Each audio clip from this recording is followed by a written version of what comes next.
What's up, everybody? Welcome back to the FloGrappling Show, aka the worst show on the internet. We got a new little intro video for you there. I saw one guy comment that he hated our intro song, so I'm a man of the people. All right, I'm the people's podcaster right here, and I was like, all right, screw it, complete overhaul. We're changing everything if that guy didn't like it. And so now I hope you guys can enjoy that one a little bit. I'm Trey Robinson, as always. We got Joey Grinds over here on the side. We got Uncle Reed, and then we got Big Slack Barrett over there on the side desk. But we're coming back from Long Beach, California. Yeah, boys. The Crown just went down. It was a little bit of a busy weekend in jiu-jitsu. I guess we had more than just the Crown, but that's where we were out there at the Crown. Seeing a lot of these new, or I guess how many new champs were there for the Crown? I think two people went back to back, so I guess four new champs. Four new gi grapplers, securing the crown. A couple getting their second crown. So overall, just a good day in jiu-jitsu. Main character was also going down, but exciting stuff. You guys have been busy. I feel like I haven't seen y'all in a couple weeks. I feel like we have been super busy. I'll be honest. I'm pretty tired. Jumping all over the place, going all over. You guys are lucky I'm not wearing my pajamas. Straight up, just zooming into this, do a 4 little box kind of thing. Man, the Crown was an awesome time. Crown was a ton of great action. Seeing that, it's always cool when you get to be up close to the best of the best when they're doing their thing.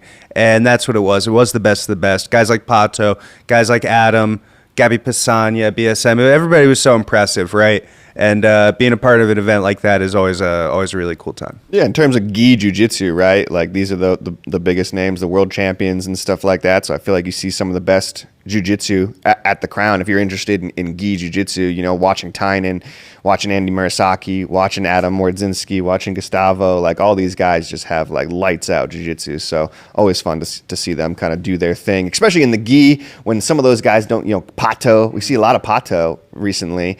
Incredible year that dude's having, right? For sure. But he's been doing a lot of no-gi too, so it's just like great to see Pato back in the gi, in his element, putting up 18 points on Jamil, just like doing crazy stuff. Like, that's sick. Yeah, it was funny. I asked Guy about Pato. I said, this year's been the year of the duck. What do you think about that? And he was like, yeah, well, last year was the year of the duck. Yeah. Now this year's the year of the duck. It's kind of like every year right now. It's just Pato's year. For sure, dude. No, I was thinking about that, and I was like, man, do we keep saying year of the duck? Yeah, I guess so. I don't know what to do. Sort of like the duck era, I think we entered. Yeah, for sure. Yeah, but I have some thoughts on some not really like. I have a couple takes that I think could amp up the Crown. Some hot takes? Not necessarily. Maybe they're a little hot. I don't know. But I'll talk about those at the end. Let's recap because I want to run them by you, Reed. I already talked to these guys about them a little bit, but okay. I got some hot takes I think could really mix up kind of this because really the Crown, I guess, in its place in the jiu-jitsu world is like Worlds is still to me the biggest number one, like you want to win the world championship. Mm-hmm. But then there's this cherry on top of the cake, or whatever, however you say phrases, like where that's where cherries go. Yeah, phrases. Yeah, where that phrase we're all familiar with, the cherry on top of the cake. Yeah, exactly. Where then you get this like extra additional, like, all right, you have secured yourself as the elite of the elite. We're inviting you to this special show. You're gonna get special media attention. You're gonna get special eyes on you during the event. But I got something that I think could mix up a little bit. But we'll get to that. All right, that was a little bit of a gorilla or a tiger in the mix. Not maybe punches are allowed. Yeah, maybe I might go out there. People finally going.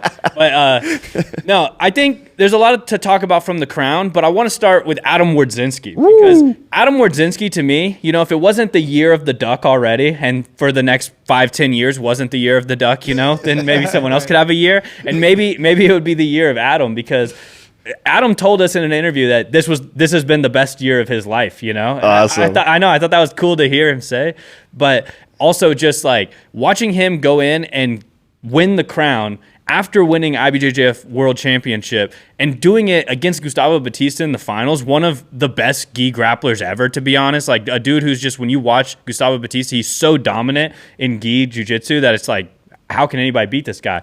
And Adam ends up getting it done. That I just think it's like, that's just such a great like stamp on all of this for Adam to come in and win this crown and kind of be like, all right, it's not a fluke he won Worlds. It's like this dude has officially arrived. Like he's taken out every dude who's been a boogeyman to him and just like made it be known that it's like, no, I am arguably the best gi grappler on planet Earth. So that's why I was stoked to see Adam do that. But 100%. And part of what makes this so special is that Gustavo has beaten Adam before, and like you said, has been a boogeyman to him like Felipe Andrew has. And then Adam has come back and kind of solved the Felipe Andrew problem, beating him at Euros the last time they faced off and going on, submitting his way through Worlds. Now he beats Gustavo Batista, who was also kind of a question like, okay, but if Batista was in this weight class, what would happen?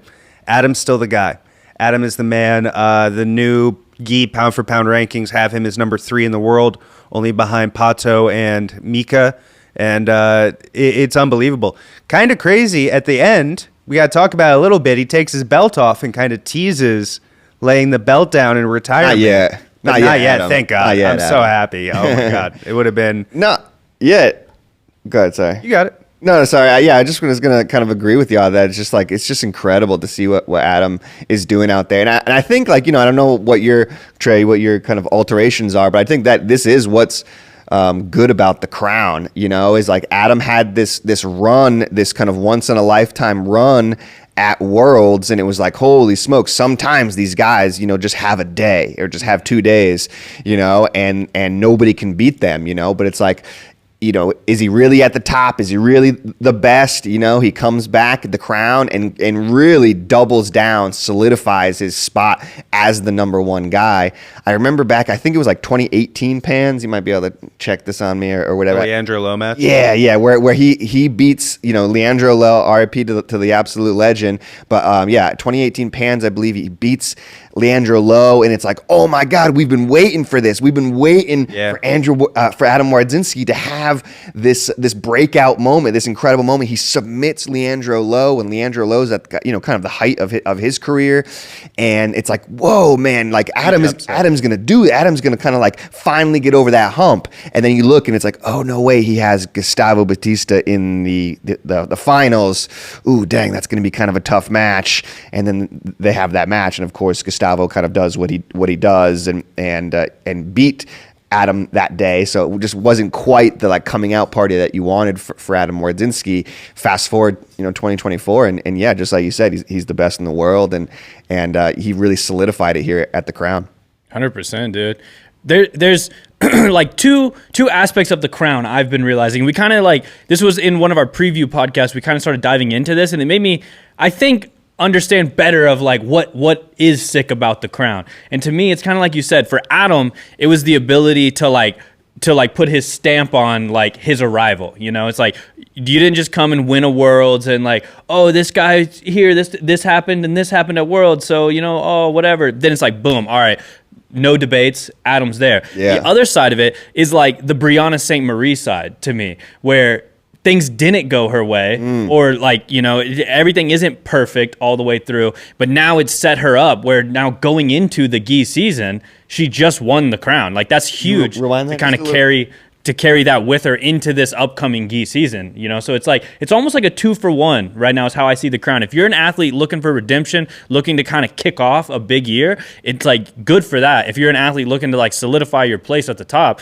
also great for that. And here's some classic Adam Wardzinski. Yeah, I just wanted to roll this back, and then we can move on to a Brianna subject. Yeah, sorry. You're just like such a sick vintage Adam Wardzinski submission right here, where he just kind of overwhelms Orlando Montero. And Orlando's a beast, man. He had a great win first round over world medalist Paulo Merlin, too. Orlando is definitely a beast, but, man, Adam just on another level. This is after submitting his way to Worlds, to World Gold, taps his way through the first 2 rounds, ultimately doesn't tap Batista.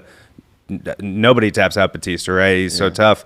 But Adam is just really tapped into it at this stage of his career. It's almost unlike anything we've ever seen. He's got the hair, he's got the beard, he's the full package. Didn't he walk out to like Iron Man? Iron Man, He walked out to Iron Man. It was pretty awesome. I am Yeah. Iron Man. That'd be sick. Big heavy metal fan, Adam Wardzinski. Big fan of Kiss, I think it is. Yeah. right? Yeah, that's right. big When we were Kiss there fan. shooting that one time, he was like, "Hey, Lucas, could we put on some like real music?" Yeah. It's like, "Okay, go ahead." And they like blasted. He like Kiss took over the loud. aux and it was just like freaking metal. Double That's down that might on be the volume key. all the way up. Like if he can walk out to an Iron Maiden song or something like that, then like it's bet on over Adam. with. Bet Yeah. on Adam. Like Have you ever vibed out with Adam on some heavy metal stuff, Reed? You're not also a metal really, guy. not really, to No? be honest. But yeah, would love to. I bet Adam's got some deep cuts. 100%. He's got some of that like Polish metal that like you've Yeah. never gotten into that Does scene. Poland You've never- have their own? Are they? I'm I know sure like that they Norway, have- right, has Norwegian black metal. Is like Yeah, a specific yeah. style. But there's a lot of Well, it Finnish. seemed like they would. There's a lot That's of what I'm saying. It's Yeah, like, like if they don't, fellas, I'm sensing an opportunity. Yeah, Let's yeah, get in on this yeah. market.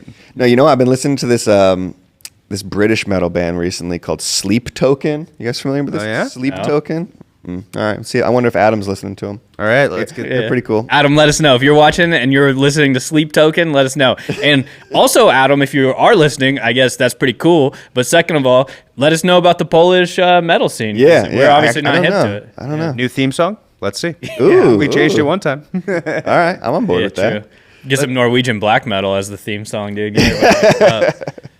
Some mayhem, some Dark Throne. We started talking a little about Brianna Ste-Marie. Let's go back to that, right? for sure. Brianna, awesome tournament, finally gets her championship in the gi. We've seen her win a no-gi world title and be really, really close very often in the gi.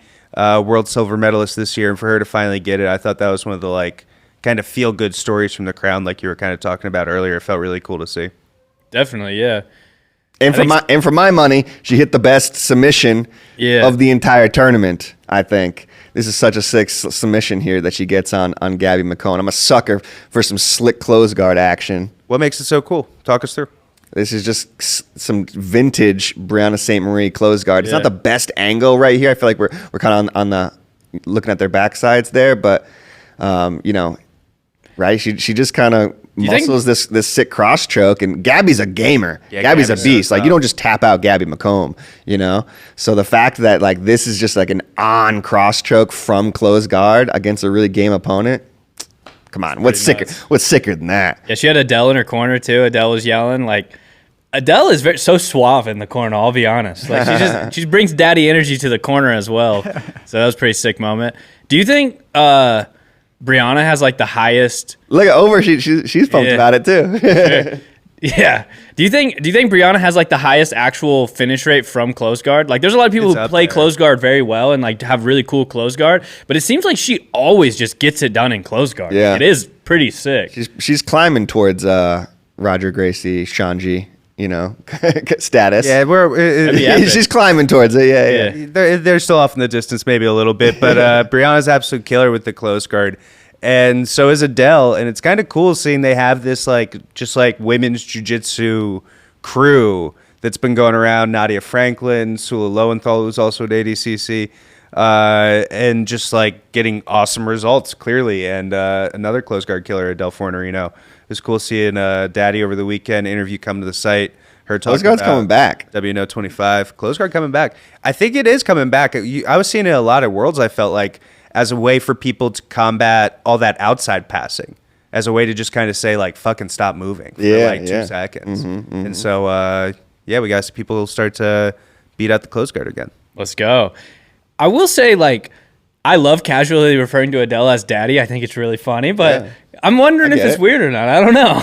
That's her name. I don't know. Yeah, true. Yeah.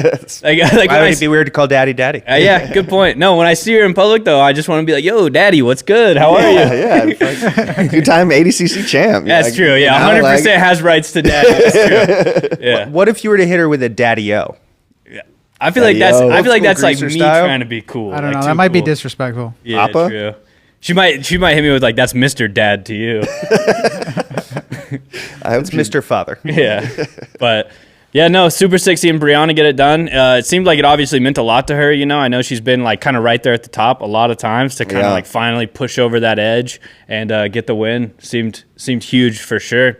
But the other female champion, Gabby Pessanha, she's kind of, you know, just staying on top. Just like Gabby seems to have a current reign on the women's division doesn't seem like it's going to end anytime soon, to be honest with you. And we kind of talked about when we were previewing the crown that, yeah, who is going to be that person who can come and eventually challenge her? Because even like these young contenders like Isa Lemos, who's so tough, or just so many of them, Tamiris is another example. Yeah, they just wilt under the pressure. It's like Thanos said, I am inevitable. Gabby is inevitable. Nice. She just went, she taps her way through this 144-0, and the gap only seems to be widening. It's something to really see. And What a sick sweep I know. right there. Yeah. She wipes her face. Yeah. Yeah, She just makes it look easy. This is a world medalist. This person was on the world podium this year. Yeah. And she's just, absolutely imposing her will, right? Mantles these girls. She really does. Honestly, my smooth brain can't even understand why she dominates so well. Like, it's just like, I guess it's just how she makes it look so easy. It's like, man, I couldn't pinpoint like this is exactly what happens, why Gabby Like, what is able she's to so be good at. so dominant. Yeah, it's just like, I know some, like, she has a really good foot lock. You know what I mean? Like, I know some specifics like that, but it's just like, what is up with Gabby where she is so good? Like, how does it just like this insanely dominant? Like, she might be the most dominant athlete in all of sports currently, to be honest with you. Like, I don't know. 100%. First of all, she's got to be strong as an ox. Her hands are huge. That's the one thing. Like, when you see that picture of her and Victor Hugo with the... And they're the same sized hand. That's like a definite, like, okay, there's something there, like something to do with... And she's been doing jiu-jitsu since she was 2 years old, basically. What did she get her with here? Just choke across the face. Just went across the face and Yeah, got it. this is kind of like what Adam got Orlando with, too. It's just like... So did she get the collar here? Theoretically. In collar. This is tapped by like... sort of crush. This is kind of a checkmate, crush, right? yeah. This is kind of a checkmate. I'm totally stuck. You're only Yeah. going to mess me up worse. Yeah. Kind of tap. We've all been there. This is like, I don't want to be here, and I can't get out, so... I just got gabbied. Yeah. No, that's awesome. Something that Gabby does well, and she just did it here, and it is interesting to me, is she more than anybody else will finish a choke with the person belly down. She's always physically on top. She very rarely takes the back. Right, that's how she finished Anna Carolina. Anna Carolina also, she's got a ton of them when you start looking for it. And I think that kind of gravitationally dominant back take is part of the sauce. It's part of her, what she's doing that's helping make her so special. For success. It's just another example. And it's a brutal position to be in with that much pressure going straight down. You see she's got the hooks in. She's kind of bending the back. It's brutal. It's brutal. JT Torres got me in that one time, I remember, and I wanted to die. But And then a dude came up at our gym and was like, man, this guy right here is a beast. And he was talking about Reed to JT Torres. That was awesome. Such a funny, like that guy just didn't know who JT was. And he was just like, you roll with him? Reed's a beast, man. Dude, don't freaking put it on you. And JT's like, Reed? Reed's a beast? JT Torres just made me tap out from shoulder pressure. So, like, just made you his prison wife. No, but Nachielli was in the Yes. bracket there. She lost To Mel in the semifinals. She took third. Has Gabby and Nachielli ever fought? That's a good question. I don't know if they have. I feel like that happened somewhere. Like they set it up or something. Yeah, maybe like BJ Stars or something. Yeah. I know that Nachielli has been in the absolute bracket that Gabby won. BJJ Heroes. But I think like Tayani Or beat Gabby's. her or something. It was something like that where Yara or Tayani beat Nachielli before she could even get to Gabby. So that's an issue. Yeah, because definitely Nachielli, also kind of has that claim to, I think, or not. Where her record is? I guess She doesn't have it. Doesn't have it on there. Okay, maybe try Gabby's. But yeah, I mean, Nachielli definitely, one of the only girls to kind of consistently beat Gabby Garcia. Definitely, what is she, like a 4-time world champion? I think something crazy like that. 2-time weight class, 2-time absolute. So Nachielli definitely is one of the greatest female judokas. Jiu-jiteros to ever throw down. So would definitely love to see that match between them. Well, and every jujitero is a judoka, so Okay. Shanji told me that Oh, okay. So, by a video I watched of him a long time ago. okay, so I consider I'm if gonna I have to correct watch myself. yeah, exactly. If I watch a video of you, I consider it that person saying it directly to me. I'm just kidding. Any Nachielli on there, Slack? You Look, and find there's just so many W's. Look at Gabby's record. I thought I would be there already. I'm only halfway there. Oh my god, That's so sick. Only like halfway to the current. what a nuts record, This is a bro! crazy record. It's insane. Shout out BJ Heroes for helping us BJ out. Heroes BJJ always Heroes for the keeping key. track. I kind of honestly don't even understand how BJJ Heroes keeps up with all this. You ever seen the Flow athlete pages? we can't figure it out. They did it, but they are really good at keeping those records. But It might be time for a Command F. Control F. Yeah. No Nachielli in there, huh? They never fought? whoa, They might not, because Nachielli was kind of like the 2018, 2019 Yeah. queen, and then Gabby kind of came on post-pandemic. Yeah. And so it is, and Nachielli was, starting a family and all that. do Command F, search Nachielli. Was I was gonna say that would love to see I Gabby guess right do some here. nogi too. Points 2-1, When was that? 2020. 2020. So it's been a minute. Would love to see it again. Okay. So Gabby, in her interview with us after the crown, did hint at a no-gi debut coming up. She said even potentially before the end of the year. I don't believe it. I don't I'll go on the record, Gabby. I don't believe you. I think you love dominating everyone in the gi. I'll believe it when I see it. How about that? And I want to see it. That doesn't mean I don't want to see it, Gabby. I just don't believe you right now. So let's make it happen for real. All right. Let's actually sign a contract and see you no-gi. I would love to see it. It would be incredible. But I don't currently believe it. And Nachieli, Gabby, that's a WNO champion, Nachieli. We can see that fight for a WNO title anytime. That's a great title fight on WNO, to be honest. I feel like Gabby is kind of like transcended, like, oh, she kind of needs to prove it. It's like, nah, Gabby Pessanha could probably be number one contender whatever she anytime. wants. Yeah. For sure. And if anybody gets mad, like, well, what about this person? They're not Gabby Pessanha. Yeah. They just aren't. What do you want?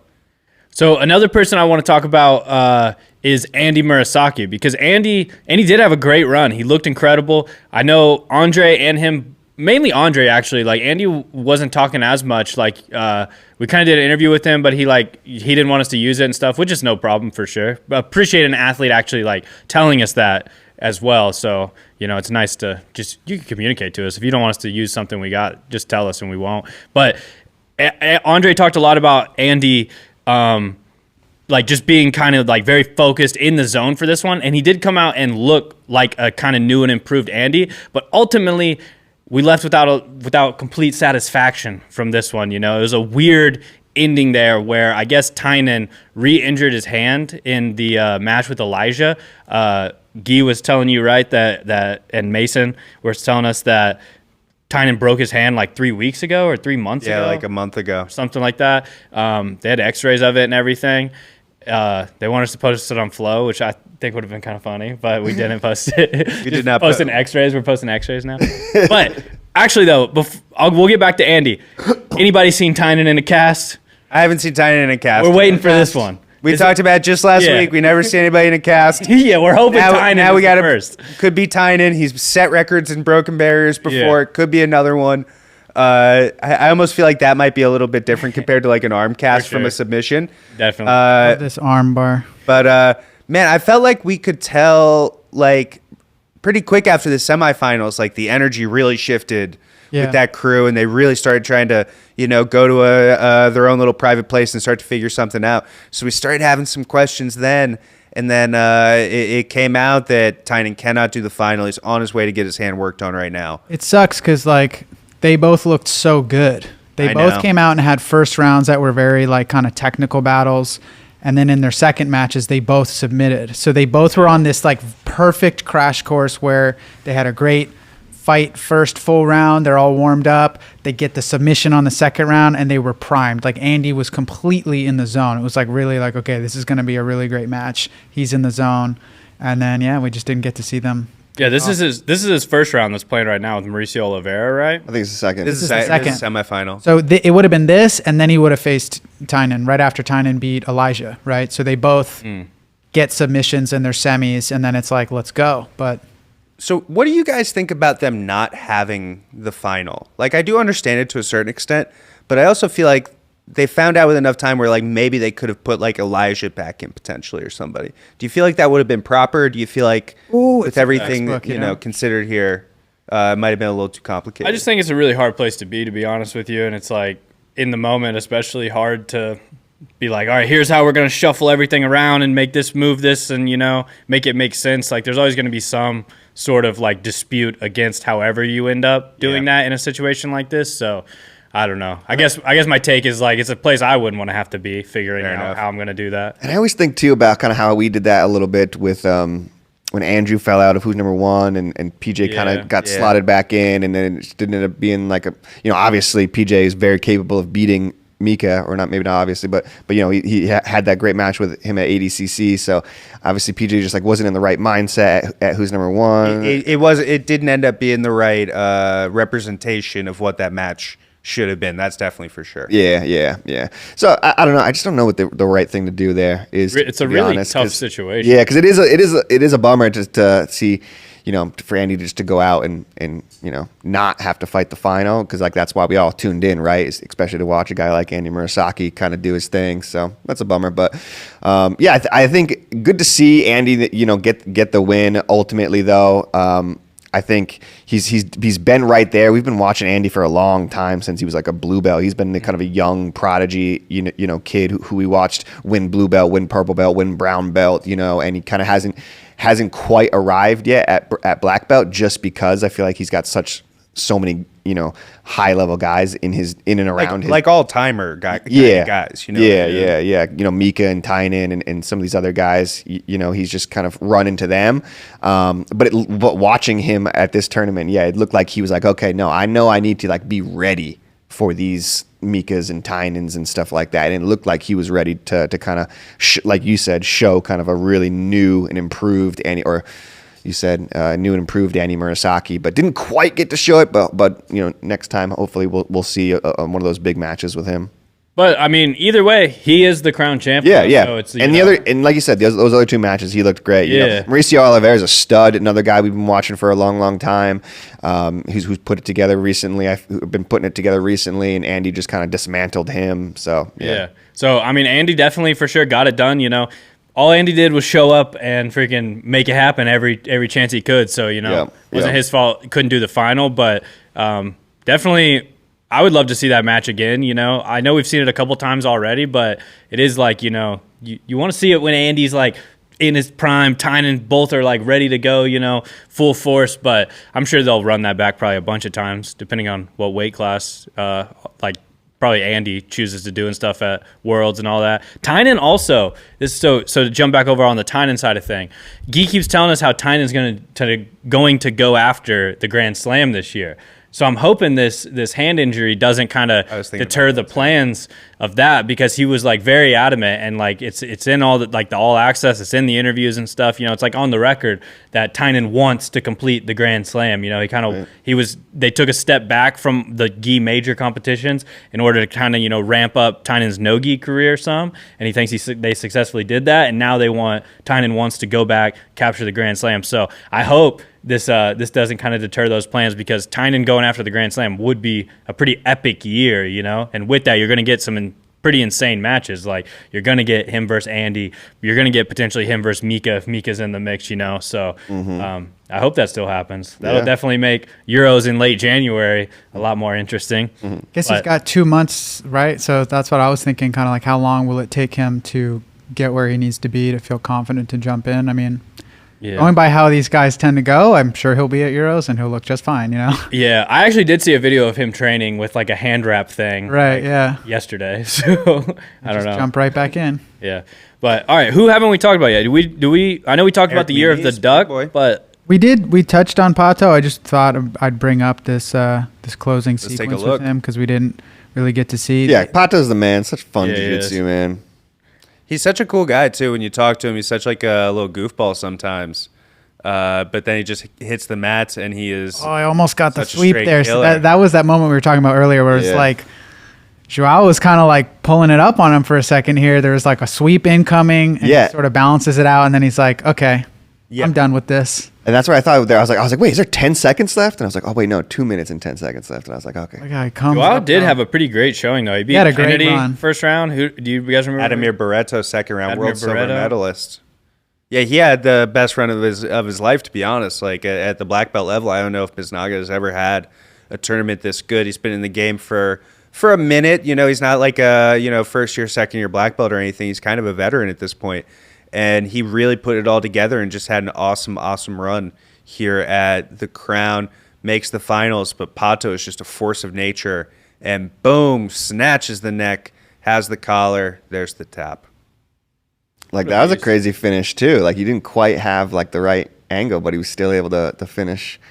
Choke, like just goes to show how he does a backflip zipper, I guess, type of choke, but he kind of has the equivalent of knockout power. You know what I mean? Like you see guys in MMA or boxing where like, okay, it didn't really hit him, but the guy still went completely to sleep. he's like that when he hops on these arm bars or when he hops on these chokes.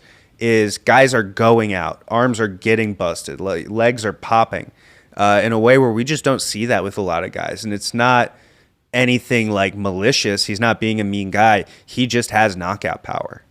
Pato celebrates like an anime character. Yeah, we were talking about that. Like He's got so many good it's moves. like all of his little side thumbs up thing and like all this stuff. It's like everything's a little bit like, see, like the way he thumbs up is like, it's like anime-ish or like it's weird. It's not like a normal I thumbs saw a up. funny video today. Donatus Gracie was like doing his imitation of how Yeah. Pato does the thumb up. Pretty great.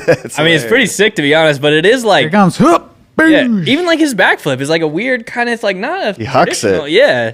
Kind of has like a little side twist on it, you know? Definitely very, very, very anime-esque. You're the duck. What can you say? Yeah, the you're the duck. duck, dude. You're the duck. Once again. No, Absolute beast. shout out Joao. That was definitely a good run from Great him. run for him. But Pato, man, he's just Can't he's be just on a denied. roll. And then the final champion, Eric Muniz. Eric Muse, I was going to ask a question to you guys. Who should be number one pound for pound? Mika or Pato in the gi? Because Mika goes, he does the Grand Slam, but Pato has more world titles. Pato picks up the Crown Championship, moving up a weight, and has had multiple weight class success. What do you guys think? It's close, right?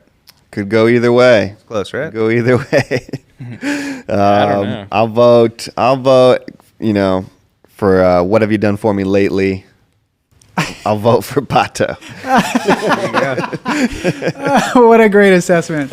What have you done for me lately? I'll go with Pato. That's hilarious. Oh, yeah. Recency biases for the win. I love so it. funny. Yeah, Mika's only just like, you know. Mika's only Had a done the super super great grand. Yeah, but he's not done for- everything. but not I feel like- recent Done enough. It is kind of tough to compare the two. I don't know. Yeah, you know, they're both. It is tough. That was they're both the incredible. Super Grand Slam pulls a lot of weight. It does. We went with Mika is still top spot on the site right now, but it was a lot of back and forth. Because it's also, honestly, it's also the year of Mika, too. Yeah. yeah, straight up in the year of Adam. Yeah, like we yeah. got a lot of people having an amazing year. Yeah, I'm actually going to vote Adam as pound for pound number one. There you go. Screw it. It beat Batista, another world champion. You know, Yeah. not a lot of people beating multiple. And, and just a bigger boy. I'll be honest. I got a bigger boy bias when it comes to pound Yeah. for pound rankings. You got a big boy bias. Yep, got a big boy bias. We got a classic big boy bias over here. Some Yeah. guys have a little boy bias. He's got a big boy bias. Yep, got big boy bias. Yeah, I'm going Adam. Declan Moody versus Pato, or, you know. Yeah, that was Kinda a tight puts it- match. Yeah. Are there any updates to the gi Perspective. rankings that you want to talk about, or? We can get into it. Yeah, we were just talking about Eric Muniz. Eric is the new number one at ultra heavyweight. We could pull that up and talk about that. It was Yatan Bueno who had won worlds at the weight class, but Eric has competed here, and Eric's resume is just like overall stronger. So he's going to bump up from number 2 to number 1. These are our top 5. We got Scooby had a great performance in there. Gutenberg was at the Crown. A lot of great people picking up some great wins. And we have a new number 1 at ultra heavyweight, boys. Not every day we have a new number 1, not every update. You know, it's like Eric is another guy. Like, Josh, can we pull these up on the side screen as well? It would be a little easier to see. sick. Eric is another guy like Gabby Pessanha, where like you can't quite put your finger on like what he does so well, but god damn it, does he do it well because he just steamrolls everybody. Sure. You know? I thought this was kind of the best we've ever seen him in terms of like being aggressive and really hunting for finish. And he hit that Ezekiel. That Ezekiel's kind of becoming the Eric move. He's really got such a world class, like kind of all time Ezekiel choke. I feel like since he lost to Victor in the at Worlds there, I feel like he has been much more like aggressive. I Big feel time. like, yeah. I think I would, suspect that he got into that match. He had some really long matches leading up to that. And so maybe his thinking is like, man, I just got to get out of here on some of these and get off the mat a little bit quicker, preserve myself for when I hit some of these tougher matches.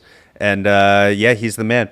We could go to heavyweight, middleweight, any of these. There was also AJP Worlds that are getting factored into the rankings over the weekend. This is heavyweight. Here at heavyweight, you see Gustavo Batista is back into the rankings. He was ranked at medium heavy. Orlando, after picking up the win over world medalist Paulo Merlin, is top 5. He's previously beaten Liberati. He's just kind of held back from, honestly, some inactivity. Like, for the IBJJF calendar, we had only seen Orlando at Euros, where I think he placed 3rd. And so he was just held back a little bit by that. And so, these are our heavyweight rankings. Any questions, fellas? Here we go. Nope. Middleweight. My folks. You guys want to talk about that double DQ or no? No. I mean, it's just crazy to show up to like an invite show and get double DQ'd. It happened last year at the Crown. I know, it's kind of it like happened again. It's just like, stop it. Yeah. Like, is kind of the only take on that. I don't know. Cut it out. I do. What are you guys doing? Cut it out. I agree. I do almost like the idea that like whatever the most boring match every year is doesn't even get to finish. Like they should keep that going, but like even when all the matches are pretty good, just make everybody a little afraid that like no, we're gonna get somebody. There's Like, gonna be we're a double- declaring it. Yeah, we're gonna double DQ somebody. Yeah. So I decided not to put Andy over Tainan in the rankings because the match didn't actually happen. Andy gets the crown. Andy gets the money. Andy does not get the benefit of the ranking because the match did not actually occur. So I feel like that would be unfair to rank based on that. Is that fair? Do you guys feel like that's fair? Am I being a silly goose on that? You are the master of your own domain. Yeah, bro. Yeah, stop. I don't want my opinion included in your rankings. Hit up Joe if you disagree with the rankings. Don't come to me. I don't do them. I don't touch No them. comment. No. You can. If I see one of you motherfuckers ever do the one team, one dream flow thing, I'm bringing done up that in this my life. moment. I'm bringing up this moment. We go to featherweight real quick. I still have Jackson the guy as number one because he won Worlds. I think if Tainan, I think based on your own philosophy here, though, I will say this. Maybe I'll poke a hole in this. You have Jackson the guy over Mika because Jackson was the one who won this division's Worlds, Yes. right? I think then that means you should put Andy over Tainan because Andy won this division's most recent major event. You know what I mean? So it's like kind of because I think there is a claim that Mika still should be the number one middleweight based on just all of the like he did compete a lot. He of won middleweight. lightweight at Worlds. he won. Yeah. He won three of the four majors So- at Worlds. There's absolutely an argument. But like based on your own kind of rankings here, that you do value, it seems, the most recent major performance and who did that division specifically and who came away as the champ, which would be Jackson the guy. So based on that, I think maybe Andy should be over Tainan. Just on that, but. I hear you. I still don't value a crown as much as a world championship. I still think the Worlds is more valuable and impactful to the rankings than a crown championship. Gotcha. All right, let's move on to the next one. We do featherweight. Pato, number 2. I still have him behind Mayrum, who is a world champion. Like, who the heck is Diego Oliveira? Yeah, I've never heard of that. He's also the number 1 at light feather. He is the number 2 pound for pound, only behind Mika, who apparently I hate. And Kennedy has to move down to moves down to number 5 after another loss. Kennedy's kind of a weird one to rank because he had such a strong year, beating both the Sodres, beating Fabricio, beating all these tough guys. But like now he loses to Biznaga. He doesn't medal at Worlds, so he's kind of an up and down boy at this point. He's been like that honestly his whole career. Yeah. Sometimes he can beat the best in the world, and sometimes, yeah. And then Biznaga debuts at 8th. He was in the rankings, like on my thing that I do it on. I don't just have the top 15. I'll have it to like further out than that. You're talking about Joao Mendes? Joao Mendes. What's his nickname? Biznaga. Biznaga? It's like Yeah. biscuit. Means Or, like, biscuit. in a Little way, it's biscuit? like a cookie or something. Little bread. Yeah. Little biscuit? See, he told us that. I was like, how'd you get that nickname? And he said whenever he was a kid, his dad would just like drop him off at jiu-jitsu and he would be at the gym all day. And one day when his dad dropped him off, he was like, all right, buy my little Biznaga, like my little biscuit Or like, or whatever. what? Keep an eye on my little biscuit. Yeah, and then they all just were like, haha, you're little biscuit now. For the rest of And your here, life. 20 years later, Yeah. he's Little Biscuit. Okay, Yeah. all right. Yeah, so Mendes, he beats Barreto, he beats Kennedy, so he's going to be up at 8th. He does still have some losses. He was kind of in that like 16, 17, 18 range, so he was like on the radar, but he bumps up nicely from this. Nice. Yeah. All right, Reed, you want to hear my Let's do my it. idea? Yeah, Okay, this is what I think. I think to mix this up a little bit, all right, how do you add in a little more drama, a little more like, all right, storyline into this? I think there needs to be an element of earned versus invited in the brackets. And I think the coolest way to do that, I think the brown belt absolute world champion gets an auto invite to their whatever division they want in the crown. Like they have to make the weight, obviously. But if you win brown belt absolute, that's an automatic. You now know you will be invited to the crown. I know IBJJF doesn't want to mix belts and stuff. Promote them. like give them a black belt so that then they can compete at the crown as a black belt. So it's like, I guess that would have to be like one of the qualifier things. They do have to get promoted to then this would be like their black belt debut is at the crown because they earned a spot by winning the brown belt absolute. I even think there's potential to like tie in some sort of world podium in like auto invite type of thing. I don't know for sure what that is or what that would look like. That's like, I think the brown belt absolute winner is like, dude, do it. It's it a would pretty be cool sick. idea. Like, so who won brown belt absolute at Worlds this year? It was Gabriel Galvao, right? yeah, it might have been. I think it was. If it was, then he There did you get go. an invite. So it's like, it's like, make it more like, it's like we know. It's like we know right now at Put that Worlds, into the promotion. Yeah. as they're competing that so maybe they did do that. Maybe IBJJF is ahead of me. That's how it always is. Who do I think I am to challenge the longest standing professional jiu-jitsu Who is this organization? purple belt? Yeah.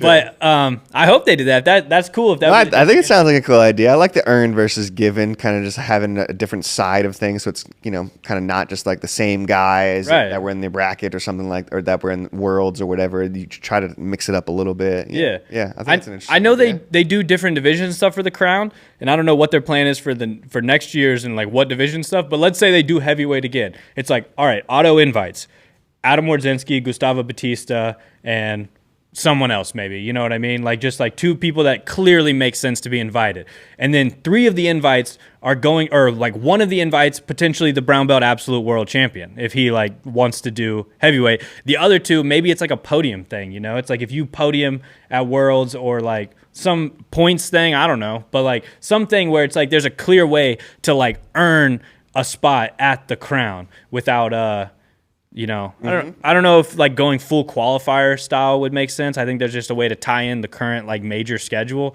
to make it, but that's my thoughts. I don't know. Just because I think that makes it an interesting thing whenever you can put people who like fought tooth and nail to be here versus like the already cream of the crop. Established. Like Right.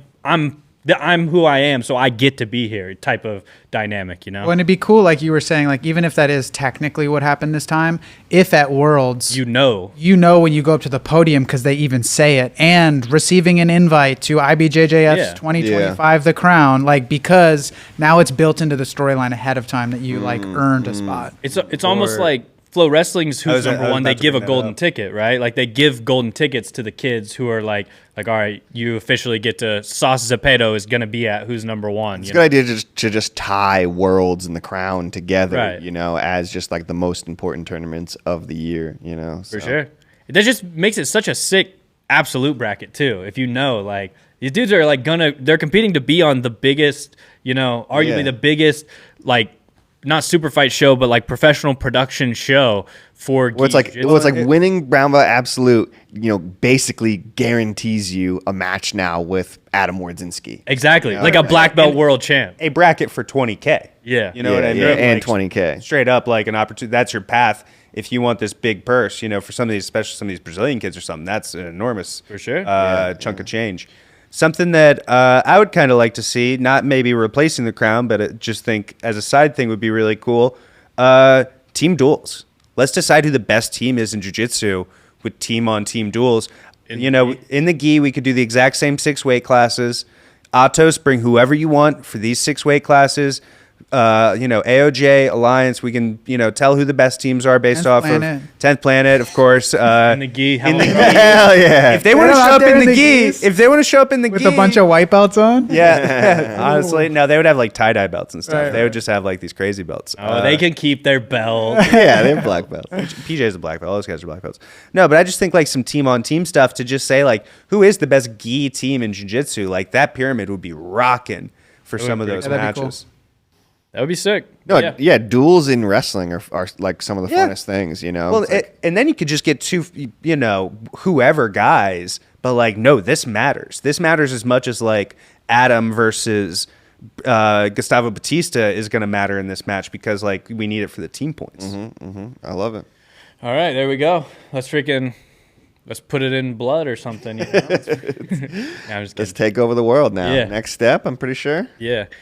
All right, let's talk a little bit who's number 125. So obviously this is the next Who's Number One card coming up. Who's Number 125, Kainan Duarte versus Roberto Jimenez. It's going down December 4th in Houston, Texas. Tickets are available now, so if you don't have your ticket yet, dude, what are you doing? Run, don't walk to our website and buy tickets right now for WNO 25 December 4th. It's on a Wednesday, so it's like, who doesn't want to watch jiu-jitsu on a Wednesday? It's like you don't always get that opportunity, and now we're giving you it. So make sure you're tuned in. Make sure you get your tickets. Go watch it. It's at the Bayou Music Center in Houston, Texas. But let's kind of run through the card real quick, because obviously the main event, the headliner, is Kainan Duarte versus Roberto Jimenez. Kainan coming off of one of the most incredible ADCC runs of all time, obviously. Double gold, 7 of 8 submissions. But then Roberto, I feel like people have already forgotten that Roberto is the reigning no-gi world's absolute champion. Did it via submission. So this isn't bird seeds and nuts Roberto. All right, this is big body heavyweight division Roberto. If Roberto's a guy who can drastically change his body makeup, and so I think we're gonna get a big Roberto would be my guess for this. But me and Slack are headed out this week to go meet up with him. So maybe not this week, tomorrow morning. Yeah, tomorrow morning. We're headed out tomorrow. Sick. Tomorrow morning. He's been training at Unity, so we're going out there to check in with him, see how he's training. I'm pretty stoked for that one. But dude, honestly, Murillo and Roberto is a dangerous combination. Yeah, I know, dude. That is man, those guys might take over the world. Like, to be honest, I'm gonna send you a picture real quick, Slack, to pull up.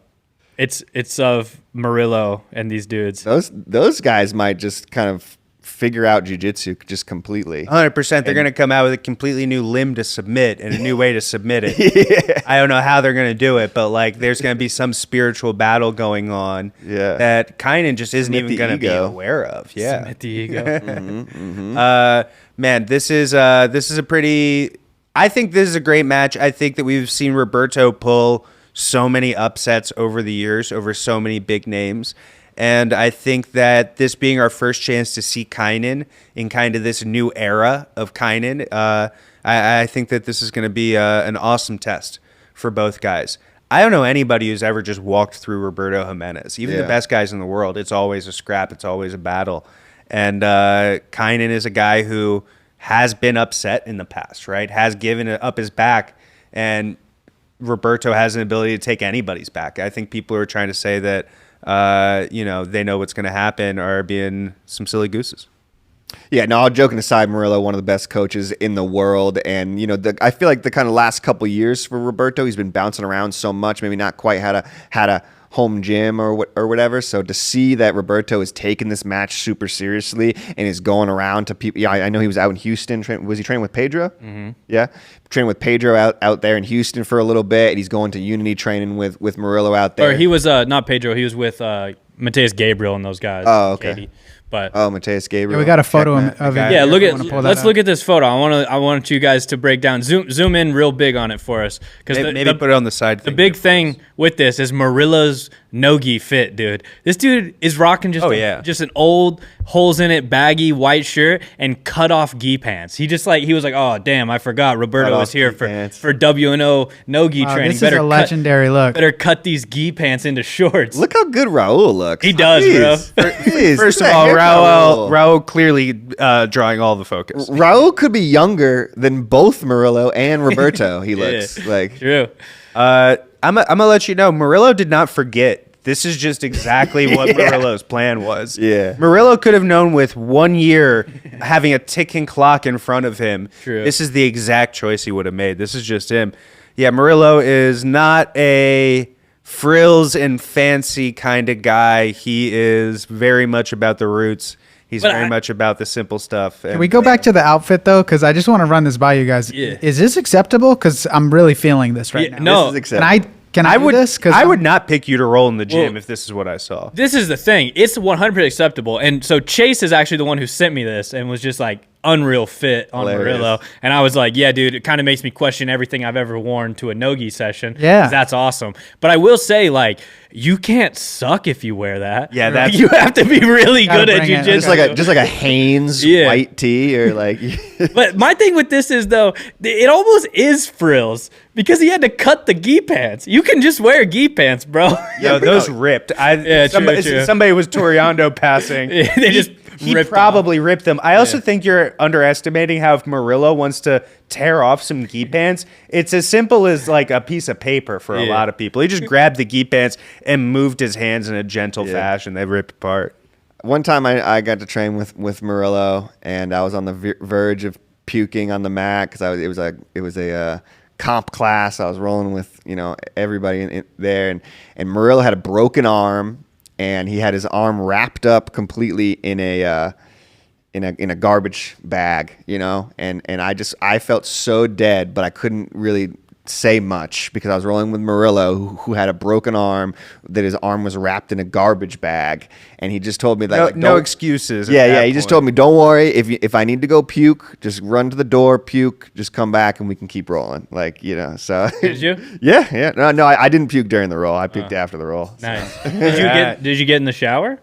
No, I didn't get in the shower that time. Do you kind of miss? Do you miss that you didn't get that opportunity? Yeah, that was to be honest, not really. No, I never would have agreed. But I feel like I got the experience enough, big time. without dunking my entire body in the shower. I do think that is one of, in my opinion, the most legendary Road to Worlds moments ever. That was I remember when I interviewed at Flo, you were got any questions for me, and I was like, dude, what was that like? That was my one question. I was like, that's pretty crazy, dude. That was a wild moment. But yeah, Hebamar and all those guys. Allison, right? Allison was there, and Levi was there, and it was just such.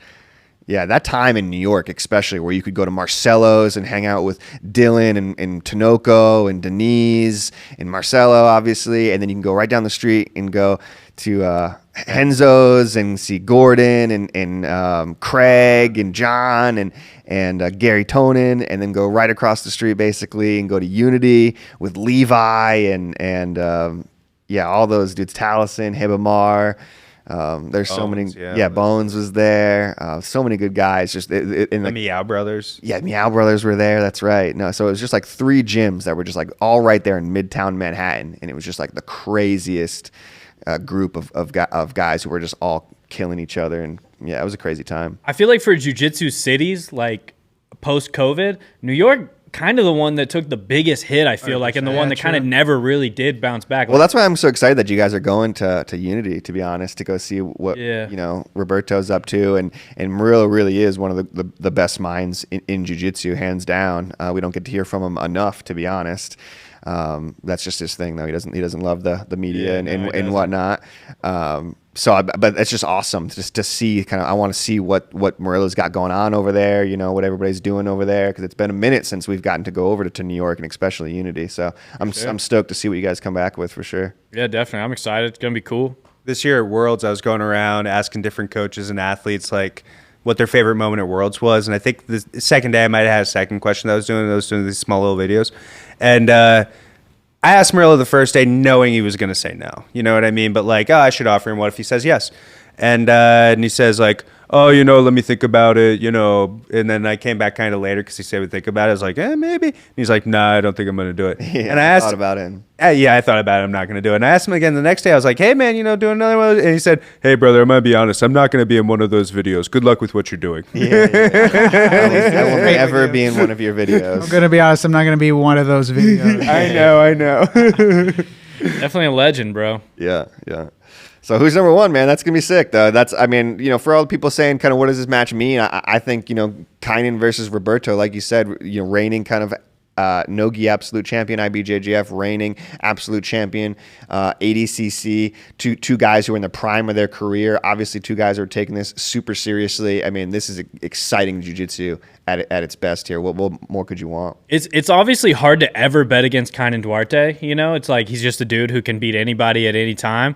But I think for sure at some point, Roberto will teleport to the back or near the back. It's there's going to be some crazy moments. So who knows? It's one little teleportation and I'm on your back. And now the whole match is different. So I do think it's a very exciting one. I think these are both 2 very exciting guys. And I'm stoked there on who's number 1. But other than that, there's a lot of dope matches on this card. We won't do a full, preview or anything for you guys. I think coming up in another episode, we'll kind of break down everything. But obviously the men's light heavyweight championships on the line, Pedro Mourinho versus Isaac Michel. I think Pedro's, got to be probably one of the longest reigning WNO champions. I think he's defended it a couple times.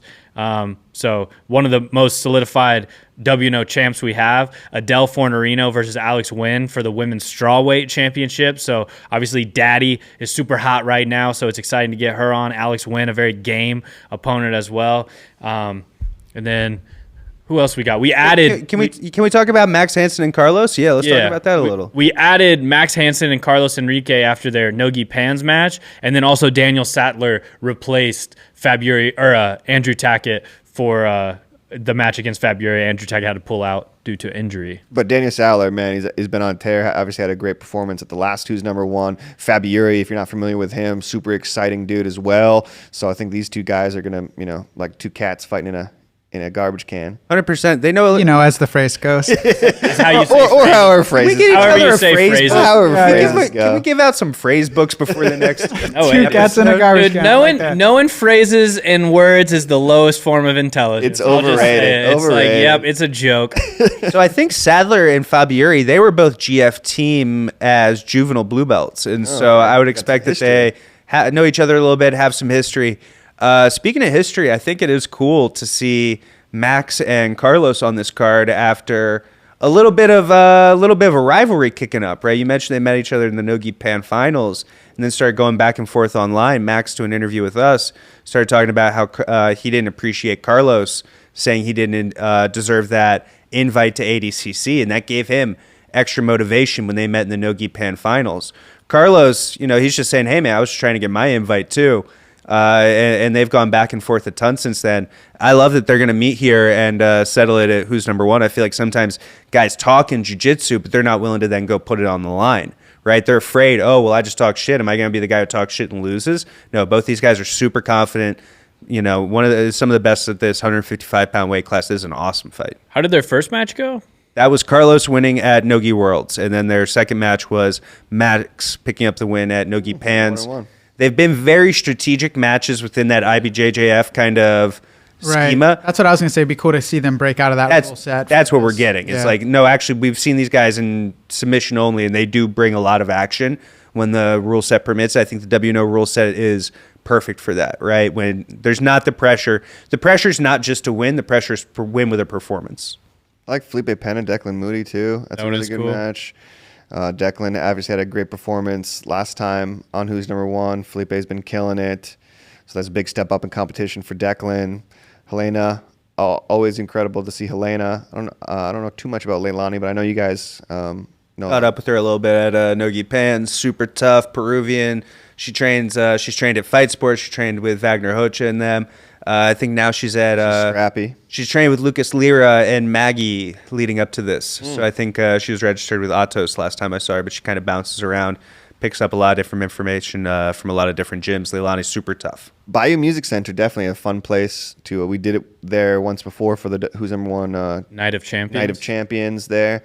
So really fun venue, and no bad seats in the whole place. Sure. Definitely. So definitely, if you're in Houston, come check it out. It's gonna be hype.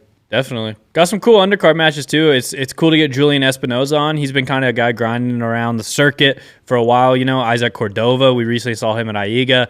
Dylan Melton, aka Wheels, is another cool one. He trains with Pedro, so he's kind of like he's a brown belt kid who's been just trying to make out there grinding, making his name. I feel like a lot of the undercard are people that are grinders, they're competing at all the opens. They're competing at ADCC opens, IBJJF opens, every chance they get, and so it's a lot of people who could make have a big opportunity here on the WNO undercard. But it's all going down, like we said, December 4th. It's on a Wednesday, so make sure you guys are tuning in.